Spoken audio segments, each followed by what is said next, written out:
Problem knee pain joint pains కు ఎటువంటి side effects లేకుండా శాశ్వత పరిష్కారం హోమియో కేర్ ఇంటర్నేషనల్.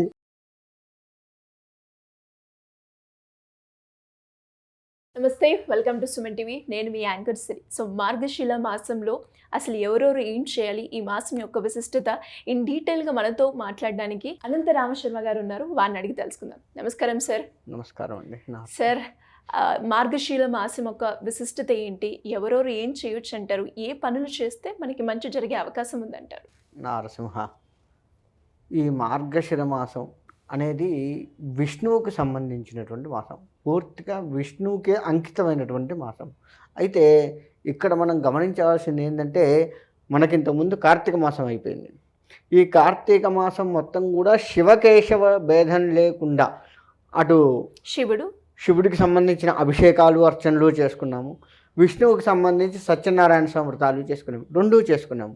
ఈ మార్గశిర మాసంలో ఏంటంటే మొట్టమొదటి పోలీస్ వర్గం అని చెప్పేసి, అంటే కార్తీక మాసం మొత్తం కూడా ఏ రోజైతే అంటే ఈ సంవత్సరం మొత్తం కూడా దీపాలు వెలిగించని వారు కానీ, లేదా కార్తీక మాసంలో సరిగా అభిషేకాలు అర్చనలు చేసుకోలేని వారు కానీ ఉంటే, ఈ మార్గశిర మాసం మొదటి రోజు పాడ్యమి, శుద్ధ పాడ్యమి రోజు చేసుకున్నట్లయితే మనకి ఆ శివుడి యొక్క పూర్తి అనుగ్రహం కలుగుతుంది అని చెప్పేసి ఆ రోజు చేస్తూ ఉంటాం. అంటే ఏంటంటే, ఈ మార్గశిర మాసం మొదలు కావటమే శివుడితో మొదలవుతుంది, అయ్యి విష్ణువుతో ఎండ్ అయిపోతుంది.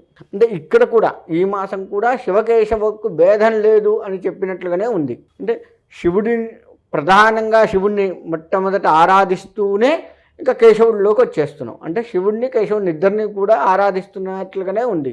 అయితే ఈ మార్గశిర మాసంలో భగవద్గీతలోనే చెప్పారు, మాసానాం మార్గశీర్షే అని కృష్ణుడు చెప్పి ఉన్నాడు. అంటే మొత్తం ఈ మాసాలు మనకు 12 నెలలు ఉన్నాయి. తెలుగు నెలలు లెక్కస్తే చైత్రం, వైశాఖం, జ్యేష్టం అలా లెక్క వేసుకుంటే ఈ మార్గశిర మాసం మొత్తం కూడాను నేనే, అసలు మార్గశిర మాసాన్నే నేను అని చెప్పి ఉన్నాడు. అంటే ఈ మార్గశిర మాసంలో విష్ణు ఆరాధన, విష్ణు సహస్రనామ స్తోత్రం కానీ, విష్ణువుకు ప్రదక్షిణ నమస్కారాలు కానీ, విష్ణువుకు సంబంధించి ఏది చదివినా సరే, భగవద్గీత చదవండి, ఏదైనా విష్ణువుకి సంబంధించి చదవండి, ఏ పారాయణము చేసినా ఏది చేసినా కానీ విష్ణు అత్యంత తృప్తి చెందుతాడు.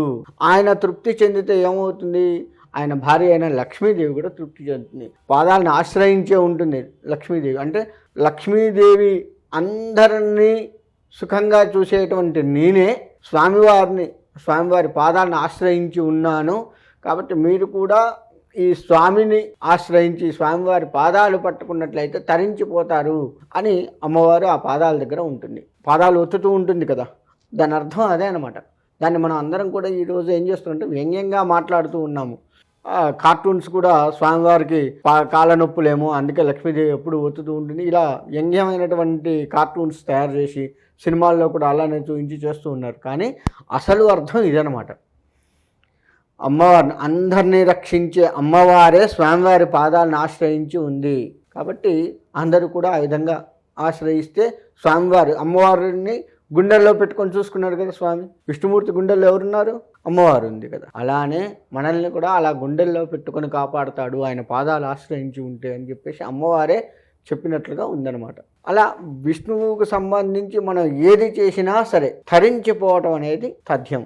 అందుకే మనకి ఈ మాసంతోనే ధనుర్మాసం అని కూడా వస్తుంది. ఈ ధనుర్మాసంలో గోదాదేవి కూడా పాశురాల రూపంలో చదువుతూ రోజుకో పాశురం చొప్పున 30 పాశురాలు అందించి ఆ స్వామివారి లీలలు కీర్తించి స్వామివారిలోనే ఐక్యమైపోయింది. అంటే చూడండి, భక్తులందరూ కూడాను భగవత్పాదాలను ఆశ్రయించి ఉండాలి. అందుకే విష్ణు సహస్రనామంలో కూడా ఏం చెప్పబడ్డది అంటే, విష్ణోశ్చ పాదోశ్చ విశ్వభూతాని అని చెప్పబడింది. అంటే స్వామివారి పాదాల దగ్గర సమస్త విశ్వము కూడా నిండి ఉన్నది.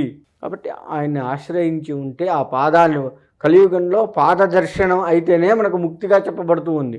స్వామివారు మనం వెనకట ఏంటంటే తపస్సు చేసేది, ఎంతో కొన్ని సంవత్సరాలు, లక్షల సంవత్సరాలు తపస్సు చేస్తే కానీ స్వామివారు కనపడేది, అభయం ఇచ్చేది, వరాలు ఇచ్చేది. కానీ కలియుగంలో అలా కాదు.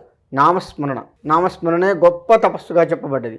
మనం భగవంతుడు ఏ దేవుడైనా కావచ్చు, నారసింహస్వామి వారు కావచ్చు, రాముడు కావచ్చు, శివుడు కావచ్చు, కృష్ణుడు కావచ్చు, ఏ భగవంతుడి నామాన్ని మనం పదే పదే పలుకుతూ ఉన్నా, మనసులో స్మరిస్తూ ఉన్నా అదే గొప్ప తపస్సు. ఈ కలియుగంలో మనకు అలా చెప్పబడ్డది. అలా మనం నిత్యం కూడా భగవత్ నామస్మరణ చేస్తూ భగవంతుడికి సంబంధించిన అర్చనాది కార్యక్రమాలు, ఈ లక్షపత్రి పూజలు కూడా ఈ మాసంలో బాగా చేస్తూ ఉంటారు. లక్ష తులసి పూజలు చేస్తూ ఉంటారు. విష్ణువుకి సంబంధించి విష్ణు దేవాలయాల్లో బాగా ఈ ఏకాదశి రోజు అలా సమయాల్లో బాగా చేస్తూ ఉంటారు. అలా స్వామివారికి ఎంత చేస్తే అంత ఎక్కువగా మనల్ని అనుగ్రహిస్తాడు అనడంలో ఎటువంటి సందేహం లేదు. కాబట్టి ఈ మార్గశిర మాసంలో ఎవరైతే విష్ణువుని తదేకంగా ఆరాధిస్తూ ఉంటారో, విష్ణు సహస్రనామాలు కానీ విష్ణు నామాలు కానీ భగవంతుడికి సంబంధించిన అనుష్ఠానాలని చెప్పబడ్డాయి. గురువు ద్వారా కొన్ని బీజాక్షరాలని ఉపదేశంగా తీసుకొని దాన్ని ఇన్ని లక్షలు అని చెప్పి చేస్తూ ఉంటారు బ్రాహ్మణులు చాలామంది. అలా ఉపదేశాలు చేస్తూ ఉన్నటువంటి వారు కూడాను తరించిపోయేటువంటి మాసము మార్గశిర మాసము. ఈ మార్గశిర మాసంలో ఇటువంటి ఉపదేశాలు తీసుకున్న వారు దీక్షగా కూడా చేస్తూ ఉంటారు. 20 రోజులు 40 రోజులు దీక్షగా పెట్టుకొని 1 లక్ష పూర్తి చేయాలి, అంటే 1 లక్ష జపాన్ని పూర్తి చేయాలి అనేది ఒక టార్గెట్ పెట్టుకొని ఈ మాసంలో చేస్తూ ఉంటారు. ఎందుకయ్యా అంటే సాక్షాత్ ఈ మాసం మొత్తం కూడా విష్ణువే అని చెప్పి భగవద్గీతలో చెప్పబడ్డది. కాబట్టి ఆయన్ని పట్టుకుంటే జన్మరాహిత్యాన్ని పొందవచ్చు. జన్మరాహిత్యము అంటే ఏంటయ్యా అంటే ఇంకొక జన్మ లేకుండా చేయడం. ఆయన్ని ఎంత స్మరిస్తామో మన పాపాన్ని అంతగా తీసివేసి ఆయనలో కలుపుకొని ఇంకొక జన్మ మనకి ఏ జన్మ కూడా లేకుండా పురుగు కానీ ఏ జీవిగా కూడాను మనం మళ్ళీ ఈ భూమి మీద పుట్టకుండా ఉండేట్లుగా స్వామివారు మనల్ని అనుగ్రహిస్తారు. కాబట్టి ఈ మార్గశిర మాసాన్ని ఎవరైతే భక్తి శ్రద్ధలతో, అత్యంత భక్తి శ్రద్ధలు, నియమనిష్టలతో ప్రాతకాలాన్ని లేచిన దగ్గర నుంచి రాత్రి పడుకునేంత వరకు నియమనిష్టలతో భక్తి శ్రద్ధలతో ఏకాగ్రత చిత్తంతో ఎవరైతే భగవత్ నామస్మరణ చేస్తూ ఉంటారో ఒక తపస్సులాగా మారి వారిని తరింపజేస్తుంది. ఇది మార్గశిర మాసం యొక్క అత్యంత గొప్పదైనటువంటి మాసము. ఈ మాసంలో ఎటువంటి వారైనా, అంటే పిల్లల దగ్గర నుంచి లెక్క వేసుకుంటే ముసలివారి వరకు అన్ని రంగాల వాళ్ళు కూడాను, అన్ని కులాల వారు కూడాను ఈ మార్గశిర మాసంలో విష్ణువుని ఆశ్రయించి ఉన్నట్లయితే తరించిపోతారు అనడంలో ఎటువంటి సందేహం లేదు. అంతేకాకుండా ఈ మార్గశిర మాసంలోనే గీతా జయంతి, అంటే భగవద్గీత కూడా ఈ మార్గశిర మాసంలోనే ఉపదేశించడం జరిగింది. కాబట్టి గీతా జయంతి కూడా ఈ మార్గశిర మాసంలో పుట్టింది. గీత అంటే ఏంటి? మన నడవడిక, మన జీవితం ఎప్పుడు ఎట్లా ఉండాలి, ఎవరితో ఎలా ఉండాలి, ప్రతిదీ కూడా ధర్మం అంటే ఏంటో మొత్తం కూడా ఒక మనిషి ఎలా ధర్మంగా బ్రతకాలో మొత్తం కూడా చెప్పింది భగవద్గీత. పుట్టిన దగ్గర నుంచి చనిపోయేంత వరకు కూడా ఎంత ధర్మంగా ఒక వ్యక్తి ఉండాలి, ఆడవారు మగవారు అందరికీ కలిపి ఉన్నటువంటి ధర్మం అది. అలా ధర్మాన్ని చెప్పింది కూడా భగవద్గీత. ఆ భగవద్గీత పుట్టింది కూడా మార్గశిర మాసంలో. కాబట్టి ఈ మార్గశిర మాసంలో దీక్షగా ఎవరైతే ఉండి భగవంతుని ఆశ్రయిస్తూ ఉంటారో వారు ఎట్టి పరిస్థితుల్లో కూడా తరించిపోతారు. అది తప్ప తరించిపోవటానికి విష్ణు పాదాలను ఆశ్రయించడం తప్ప ఇంకొక మార్గం లేదు, అందులో ఎటువంటి సందేహం లేదు. కాబట్టి ఈ మార్గశిర మాసం మొత్తం కూడాను భగవంతుణ్ణి ఆశ్రయించి తరించిపోవాలి అని చెప్పేసి కోరుకుంటున్నాను. ధన్యవాదాలండి. మంచిది.